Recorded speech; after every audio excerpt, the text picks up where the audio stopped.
Haleluya, selamat pagi Bapak Ibu Saudara yang dikasihi Tuhan. Satu ucapan syukur bagi kita kalau kita dapat mengikuti morning worship GPDI Zion Altar pada saat ini. Mari kita siapkan hati kita untuk kita memuji, menyembah, memuliakan nama Tuhan. Haleluya. Terima kasih Tuhan.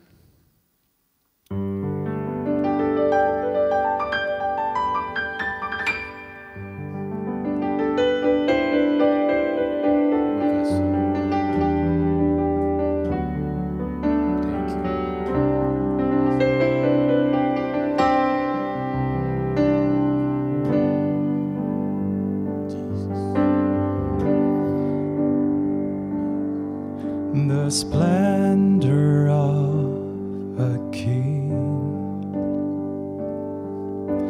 clothed in majesty, let all the earth rejoice, all the earth rejoice. He wraps himself in light, and darkness tries to hide, and trembles at his voice, trembles at his voice. How great is our God! Sing with me, how great is our God! And all will see how great, how great is our God.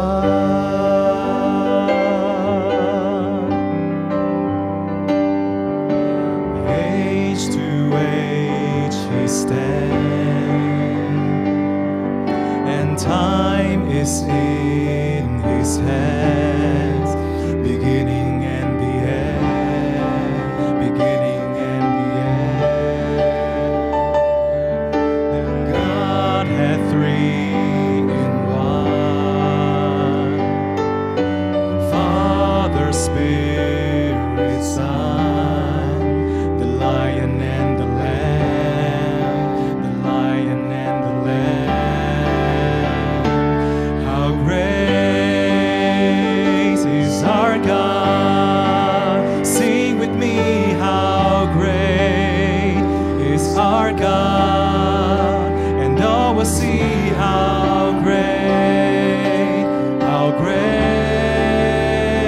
is our God. Oh, how great is our God! Oh, how great is our God! Sing with me, how great is our God! And all will see how great is our God! How great is our God! Great is our God! Sing with me, how great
Rahmat-Nya besar dan ajaib,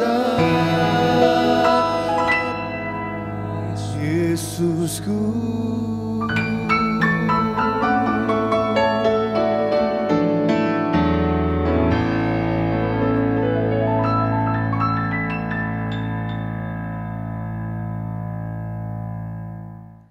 Selamat pagi Bapak Ibu, saudara dikasih oleh Tuhan, bersyukur kepada Tuhan pada pagi hari kembali kita boleh diisi oleh kebenaran firman Tuhan yang saya berikan judul penderitaan yang hanya sementara.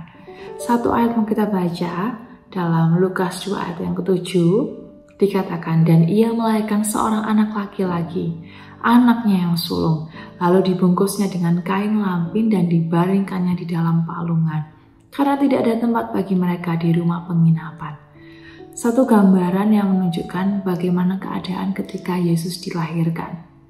Ya, di mana di sini katakan tidak ada tempat bagi mereka, bagi Maria dan Yusuf di rumah penginapan. Ya, bahkan Yesus pun akhirnya dilahirkan, dia dibaringkan di palungan. Ya. Berbanding terbalik dengan keadaan sekarang ketika kita merayakan Natal yang begitu meriah dengan banyak dekorasi yang indah, dengan permainan musik yang indah dan lain sebagainya. Kita mengakui bahwa Natal itu identik dengan waktu yang penuh dengan sukacita. Namun tidak dapat diabaikan bahwa banyak orang yang mengalami yang namanya penderitaan pada saat ini. Ya. Penderitaan ini dapat berasal dari berbagai penyebab, yang kemudian banyak orang di luar sana yang mengadu nasib, ya, adu nasib penderitaan. Ada yang mungkin menyatakan, aduh kok saya nggak dilahirkan dari keluarga yang seperti itu ya, saya tidak dilahirkan dari keluarga yang seperti ini ya, kok sepanjang hidup saya harus mengalami penyakit ini ya, kok sepanjang hidup saya ekonomi keluarga saya ini semakin memburuk ya, dan lain sebagainya. Nah, di tengah kebahagiaan Natal kita diingatkan untuk kita pun harus bersikap yang namanya empati terhadap mereka yang sedang mengalami penderitaan. Di dalam kegelapan penderitaan kita dapat menemukan sinar harapan melalui saling mendukung dan menciptakan lingkungan yang membangun. Tidak hanya ketika ia dilahirkan, ketika Yesus pun akan mati, dia mati dengan keadaan juga yang tidak baik. Dia mati mengalami penderitaan. Ya, salah satu ayat Alkitab yang mencerminkan penderitaan yang dialami Yesus selama hidupnya sebagai manusia dapat kita temukan dalam kitab Yesaya, khususnya dalam Yesaya 53 ayat yang ketiga. Di situ dikatakan, ia dihina dan dihindari orang, seorang yang penuh kesengsaraan dan biasa menderita kesakitan. Orang pun menutup muka ketika melihat dia.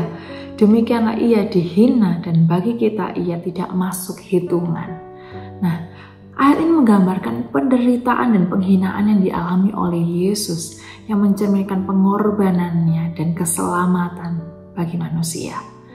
Nah, dalam momen Natal yang penuh sukacita ini, mari kita sama-sama merefleksikan diri kita tentang Yesus, Sang Anak Allah itu yang memilih untuk turun ke dunia sebagai manusia. Meskipun dia raja di atas segala raja, ia tidak terhindarkan dari yang namanya penderitaan selama hidupnya di dunia ini. Yesus mengalami penderitaan bukan hanya sebagai korban di kayu salib, tapi juga dalam kehidupan sehari-harinya. Ia merasakan namanya kepenatan, kesulitan, duka, dan lain sebagainya. Dengan demikian, kita memiliki juru selamat yang dapat merasakan setiap aspek manusiawi dari penderitaan kita. Namun, penderitaan Yesus ini ternyata bukanlah akhir dari kisahnya. Melalui penderitaannya, kita belajar tentang kekuatan penyembuhan dan penebusan. Dengan ia rela menderita, Yesus membawa harapan dan keselamatan bagi kita semua. Nah, lalu bagaimana sih supaya kita dapat menghadapi penderitaan di dunia ini? Yang pertama, penerimaan penderitaan sebagai bagian dari hidup. Ya, kita harus mengakui bahwa penderitaan adalah bagian tak terpisahkan dari pengalaman hidup manusia. Sebagaimana Yesus sendiri mengalami penderitaan, kita juga diundang untuk menerima kenyataan ini dengan keteguhan iman. Yang kedua, doa dan keterlibatan spiritual. Nah, dengan berdoa kita mendekatkan diri kita kepada Tuhan, dan bahkan melalui doa ini kita akan menemukan yang namanya kekuatan, kita akan menemukan yang namanya ketenangan. Hikmat Tuhan itu akan turun dalam kehidupan kita, yang akan membuat kita kuat, yang akan membuat kita mampu menghadapi penderitaan dalam dunia ini. Yang ketiga, kesatuan dengan seksama. Dengan kesatuan, hal ini akan mendorong kita untuk mendukung satu sama lain. Seperti tubuh Yesus yang satu, kita dipanggil untuk saling mendukung, saling menolong, saling memberikan kasih dalam mengatasi penderitaan. Yang keempat, menemukan makna dalam penderitaan. Hal ini mengajak kita untuk mencari makna di tengah penderitaan seperti pelajaran rohani, karakter yang teruji, pertumbuhan iman, dan lain sebagainya. Yesus sendiri melalui penderitaannya membawa penebusan bagi banyak orang. Dan yang kelima, pengharapan bagi keselamatan abadi. Ya, pengharapan pada keselamatan abadi. Hal ini mengingatkan bahwa penderitaan di dunia ini hanya bersifat sementara. Ya. Dan sebagai umat Tuhan, kita memiliki pengharapan akan kehidupan yang abadi bersamanya. Penderitaan kita selama kita hidup di dunia ini tidak dapat dibandingkan dengan kemuliaan yang akan diwariskan kepada kita. Dan dengan demikian, bersama dengan Tuhan, dalam setiap langkah kehidupan kita dapat menemukan kekuatan dan harapan di tengah-tengah penderitaan di dunia ini. Puji nama Tuhan. Sama-sama berdoa. Kami bersyukur Tuhan pada pagi hari ini melalui firman-Mu kami boleh diingatkan bahwa penderitaan yang kami alami di dunia ini hanyalah sementara. Dengan Yesus kami mampu, kami sanggup untuk menghadapi segala penderitaan yang ada dalam dunia ini, dan kami akan keluar sebagai pemenang. Kami bersyukur Tuhan untuk firman pada pagi hari ini. Terus Tuhan akan menguatkan kami, mimpin, menyertai kehidupan kami sepanjang hari ini, aktivitas kami semuanya dalam penyertaan dan berkat Tuhan. Terima kasih Tuhan, kami bersyukur, kami siap melangkah bersama dengan Tuhan. Hanya di dalam nama Tuhan Yesus Kristus. Haleluya. Amin.